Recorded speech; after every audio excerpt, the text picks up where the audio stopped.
Hello and welcome to Mizma TV. I'm Zaid Ali Mushtaba talking to you from Chennai.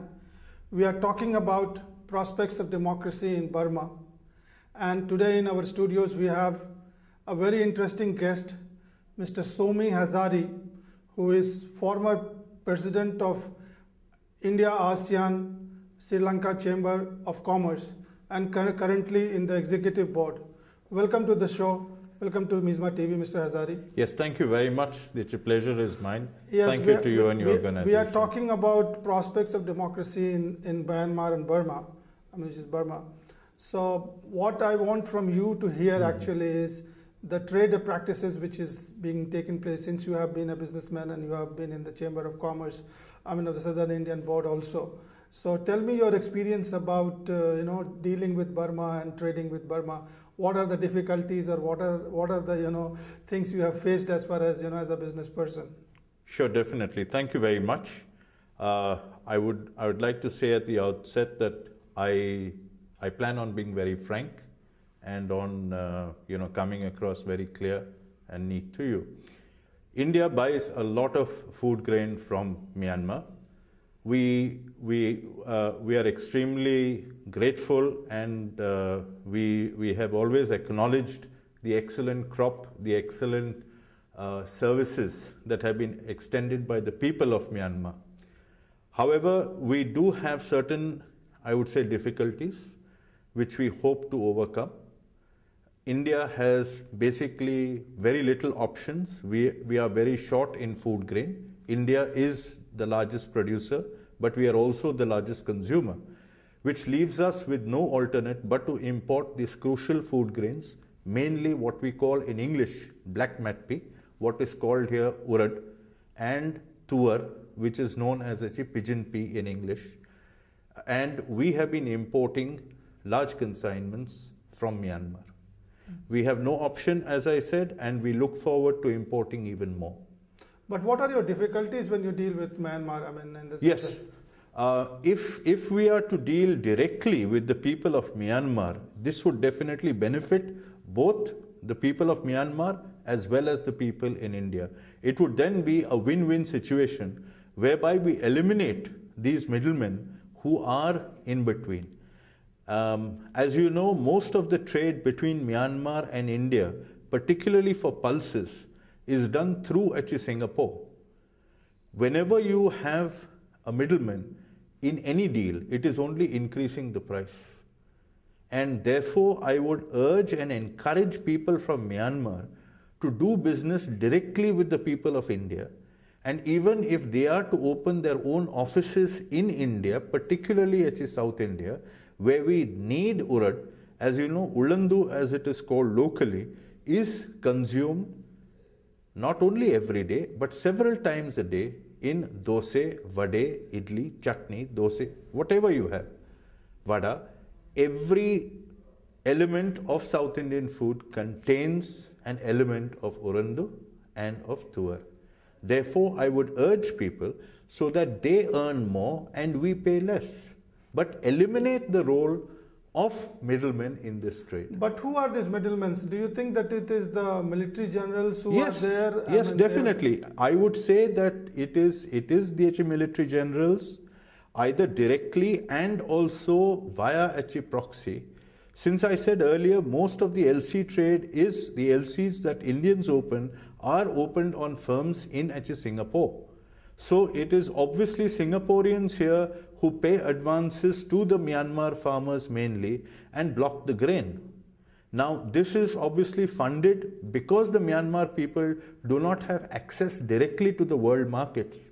Perhaps they also are keeping quiet on this arrangement, because also please do not forget that there is a big difference in the official rate of currency with the US dollar to the kyat, whichever way you pronounce it.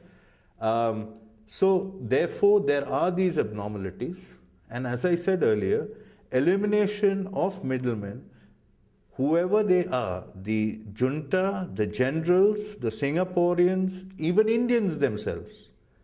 So all this would get eliminated, if the people of Myanmar are to deal directly with us. Yeah, that's very interesting about the pulses trade. But what about this Burma teak? I mean, this is very famous, which comes Yes. over. What is The word Burma teak is there, but because of certain regulations that are there in Burma, this teak is not directly coming from Burma. I am told, which I have not seen, but I am told by reasonably reliable sources that logs of Burmese wood are even sent down the river illegally to other neighboring countries, including Cambodia, from where it reaches other markets, including India. Burmese teak has been well known, not just now, but as you are aware, for actually centuries. Yeah, but let's talk about this, the shipping pattern with the ships which they bring the cargo from Yes. Rangoon port to Chennai port. Yes. What is the condition of the ships? Unfortunately, the few ships that are operating on this sector are ships that are not really recognized by Lloyd Shipping.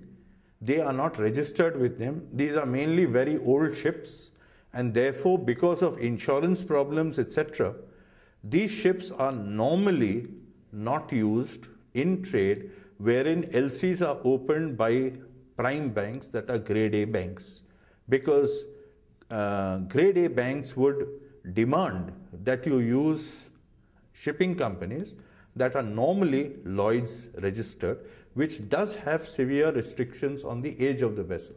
Yes, you may argue that the age of the vessel, what is being used now, will have also a direct relation to the freight costs.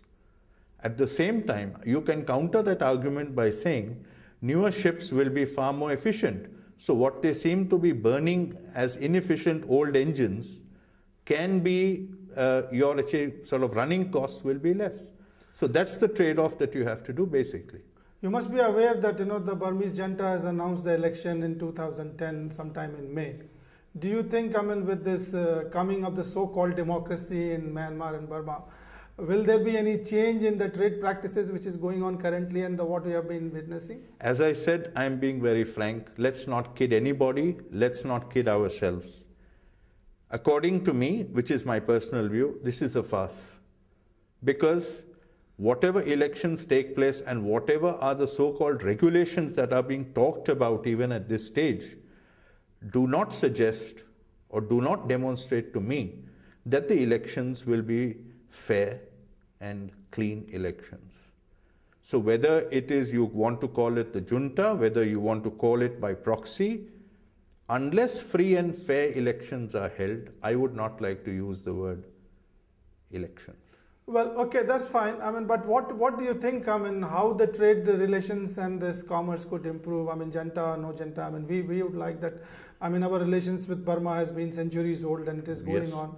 So, how do you think, what do you think, that you should be telling to the people of Myanmar or to the junta that, how they should improve the practices? I have good words to say about the people of Myanmar.